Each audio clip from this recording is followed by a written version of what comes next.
Assalamualaikum warahmatullahi wabarakatuh. Selamat siang anak-anakku. Kita akan melanjutkan materi yang pernah kita bahas pada minggu kemarin, yaitu tentang perjuangan menghadapi ancaman disintegrasi bangsa. Terakhir kemarin kita bahas tentang pemberontakan DITI di Jawa Barat, yang kemudian DITI itu ternyata menyebar di beberapa daerah, di antara Jawa Tengah, kemudian Makassar, Kalimantan Selatan, Aceh. Selanjutnya kita akan lanjutkan tentang ancaman disintegrasi yang lain, yaitu pemberontakan APRA atau Angkatan Perang Ratu Adil. Pertama, bicara latar belakang. Latar belakang terjadinya pemberontakan APRA itu karena adanya keinginan untuk mempertahankan negara federal. Gerakan ini dipimpin oleh Kapten Raymond Westerling, seorang pimpinan anggota tentara Knil dari Belanda. Westerling ini berkeinginan untuk menguasai kembali perekonomian di Indonesia dengan cara mendirikan gerakan yang namanya gerakan APRA. Nama APRA, Angkatan Perang Ratu Adil, ini berawal dari adanya anggapan masyarakat Indonesia, utama di Pulau Jawa, masyarakat Jawa, akan datangnya seorang Ratu Adil yang memimpin bangsa ini. Maka harapannya dengan nama Ratu Adil ini akan mendapatkan dukungan dari rakyat Indonesia. Kemudian gerakan APRA itu terjadi di Bandung, Jawa Barat, di mana Kapten Westerling mengerahkan kekuatan pasukan APRA yang kekuatannya lebih dari 500 orang untuk menyerang kota Bandung. Terjadi pada pada 23 Januari 1950. Kemudian pasukan APRA berhasil menduduki markas staf divisi Siliwangi. Selain di Bandung, APRA ternyata merencanakan gerakan di Jakarta.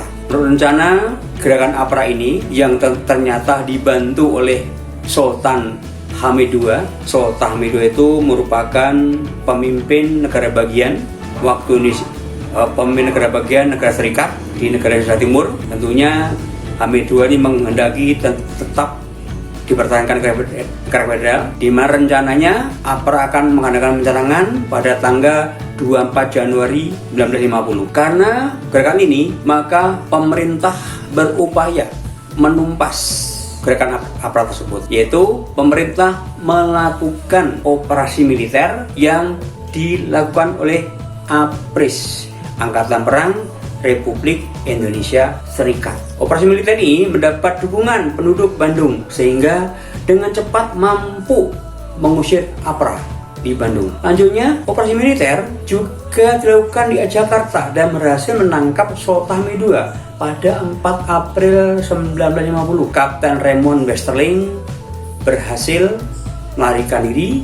dengan menggunakan pesawat yang namanya pesawat Katerina ke luar negeri pada 22 Februari 1950. Itu pemberontakan APRA.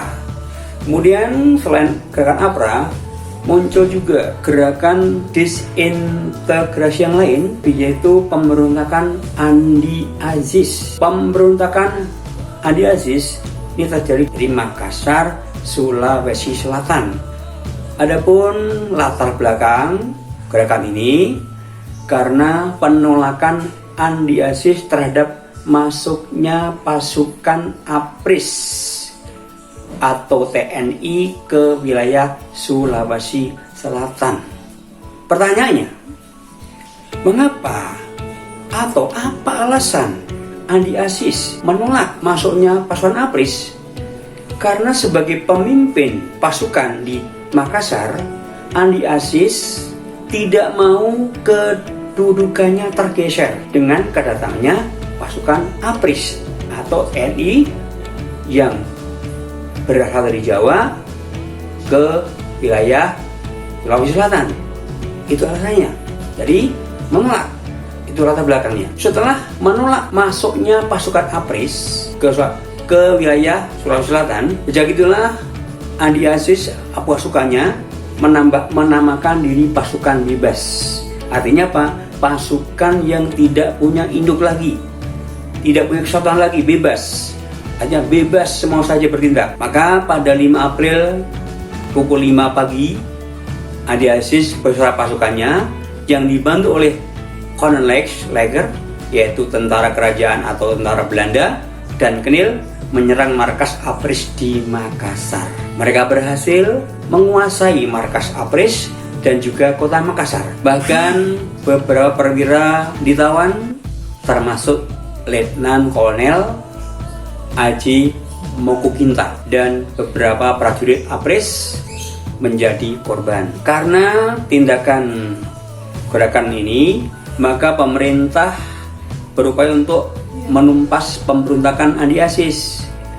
Di antaranya pada 8 April tahun 1950, pemerintah pusat RIS mengeluarkan ultimatum yang isinya menginstruksikan anti-ISIS agar dalam waktu 2 kali 24 jam untuk datang melaporkan diri ke Jakarta guna mempertanggungjawabkan perbuatannya. Anti-ISIS berangkat ke Jakarta pada 15 April setelah didesak oleh Presiden negara Indonesia Timur Sukawati, namun ia terlambat di Jakarta.